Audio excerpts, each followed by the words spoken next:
galera, professor Arthur Damasceno, estamos na área de novo e agora para a gente trabalhar mais uma parte dessa organização do Estado, essa organização político-administrativa da República Federativa do Brasil e em especial agora tratar apenas de dois artigos, o artigo 32 e o artigo de número 33, falando tanto do Distrito Federal quanto dos territórios federais, um bate-papo mais rápido, mas tão importante quanto todos os outros que nós já discutimos aqui nesse nosso caminho. Vamos lá, vamos começar a brincar aqui. Mais uma vez essa telinha de apresentação aparece para você.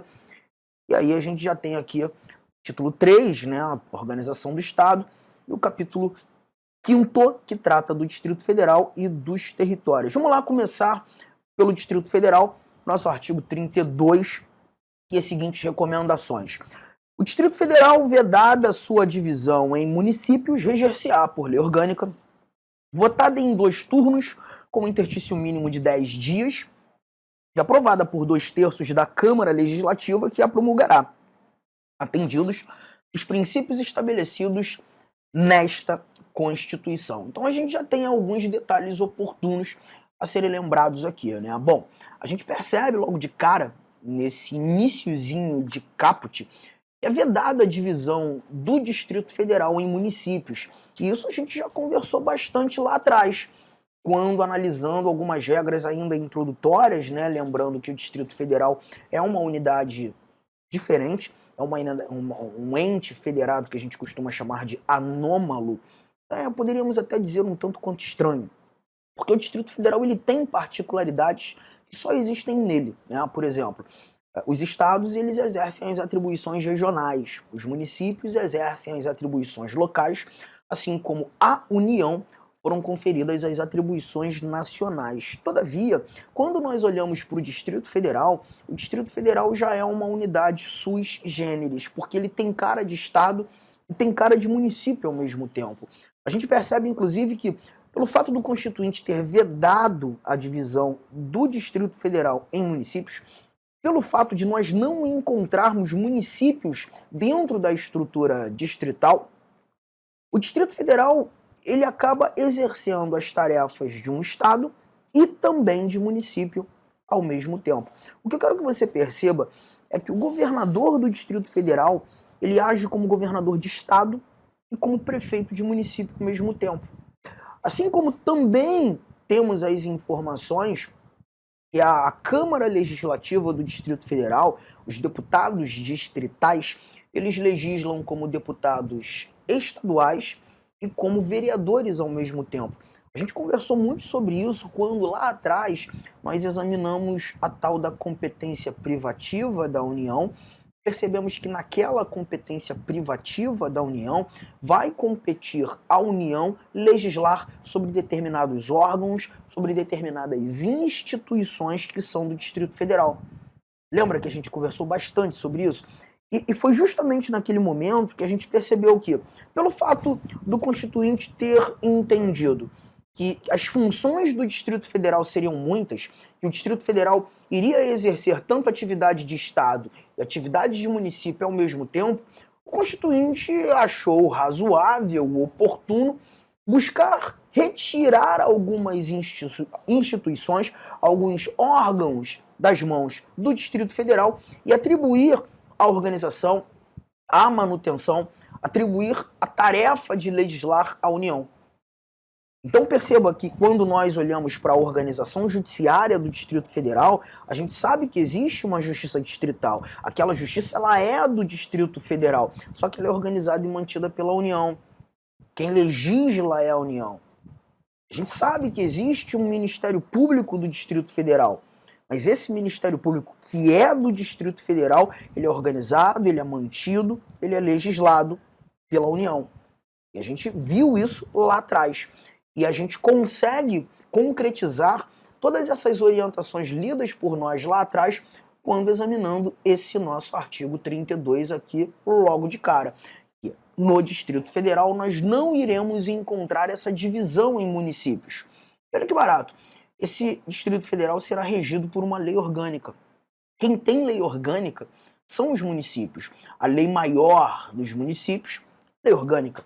E essa mesma lei maior, o nome dado a essa lei maior, lei orgânica, nós também encontramos no Distrito Federal. O Distrito Federal também tem a sua lei maior, lei orgânica, e nesse momento esse DF ele acaba se aproximando de um município, né? Mas olha que barato, essa lei orgânica distrital ela também será votada em 2 turnos, mas também teremos um intervalo mínimo de 10 dias entre o primeiro turno e o segundo turno, e em cada um desses turnos essa lei orgânica ela precisa ter a aprovação de 2/3 da Câmara Legislativa.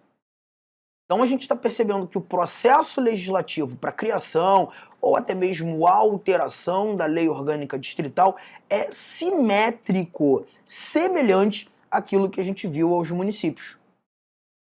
Mas o interessante é que quem vai fazer todo esse processo legislativo é a Câmara Legislativa, onde nós encontramos os deputados distritais. E a composição da Câmara Legislativa, a quantidade de deputados distritais segue o mesmo padrão daquilo que a gente conversou também em aulas anteriores, quando falando das assembleias legislativas. Você lembra daquela regrinha do multiplicar por 3, mas atingindo 36, a gente acaba somando 24? A mesma coisa. A mesma coisa. Então, olha que barato. O Distrito Federal, quando a gente olha para sua lei maior, ele está próximo de um município.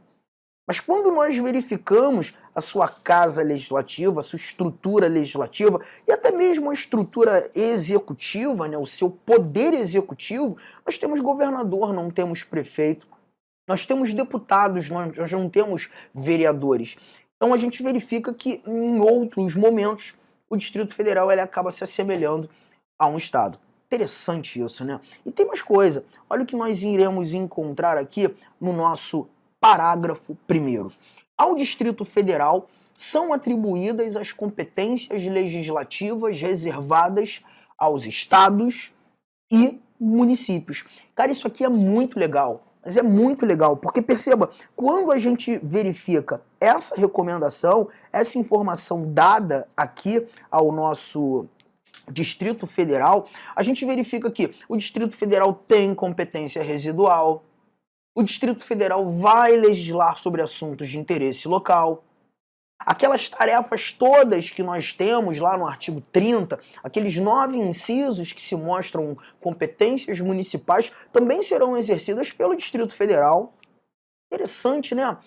E a gente também vai conseguir verificar que quando os estados legislam na competência concorrente, os motivos pelos quais o Distrito Federal está lá, porque ele se assemelha a um estado. Quando a União delega a competência legislativa para os estados, no âmbito da legislação privativa, o Distrito Federal também recebe essa delegação, porque ele se assemelha a um estado. Então a gente verifica que aquilo que funcionou para o estado, aquilo que funcionou para o município, deve funcionar para o Distrito Federal. Só tem um detalhe que você tem que ficar esperto. Um único detalhe. Perceba, são atribuídas as competências legislativas reservadas aos estados e ao Distrito Federal. E as competências administrativas também. A gente só precisa lembrar de uma coisa. Uma das tarefas que o nosso Constituinte programou expressamente para os estados foi a instituição de região, ou as instituições de região metropolitana, de aglomerações urbanas e de micro-regiões. Lembram disso? Mas como dentro do Distrito Federal não existem municípios, o próprio caput do artigo 32 mostrou para a gente ser vedada a divisão do Distrito Federal em municípios. Nós não teremos regiões metropolitanas, nós não teremos aglomerações urbanas, nós não teremos micro-regiões, porque essas instituições elas são programadas por agrupamentos de municípios limítrofes. Então são detalhes minúsculos que a gente precisa linkar. Tranquilo até o momento, gente? Está fluindo bem, né? E aí a gente avança. Parágrafo 2º. A eleição do governador e do vice-governador, observadas as regras do artigo 77, essas regras do artigo 77 são aquelas mesmas regras, peraí, deixa eu botar a caneta aqui, são aquelas mesmas regras que a gente tem ao presidente da República e que nos serviram de bússola também para a escolha dos governadores. e dos deputados distritais coincidirá com a dos governadores e deputados estaduais para mandato de igual duração. Arthur, então peraí, você está querendo me dizer que quando da escolha de um governador do Distrito Federal Meus nós estamos... amigos, inicialmente eu peço licença a vocês, pois interrompi os seus estudos, mas esse vídeo é um vídeo promocional da Lá Concurso, é um vídeo para você se deparar aqui com o nosso site. Se você quiser assistir o final desse vídeo, se você quiser assistir o PDF, quer fazer o curso completo, ponto a ponto do edital, super atualizado, enxuto, eu convido você a se matricular no nosso curso, tem um link aqui embaixo, o investimento apenas R$ 119,90. Para de reclamar aí que eu cortei o vídeo, cara, vai lá, tira o escorpião do bolso. Ah, não tenho, mentira, não acredito nisso, R$ 119,90, esse curso fabuloso aqui da Lá Concursos, o melhor custo-benefício do mercado, ali você vai encontrar, tá certo? Todo o conhecimento necessário e suficiente para você ser aprovado no concurso da Guarda Civil. Só depende de você. E ainda, você tem ainda a nossa metodologia do Personal Coach, que é o estudo e regime de metas. Bacana? Vamos lá, vem estudar com a gente aqui na Lá Concurso. Forte abraço, fique com Deus. Tchau, tchau.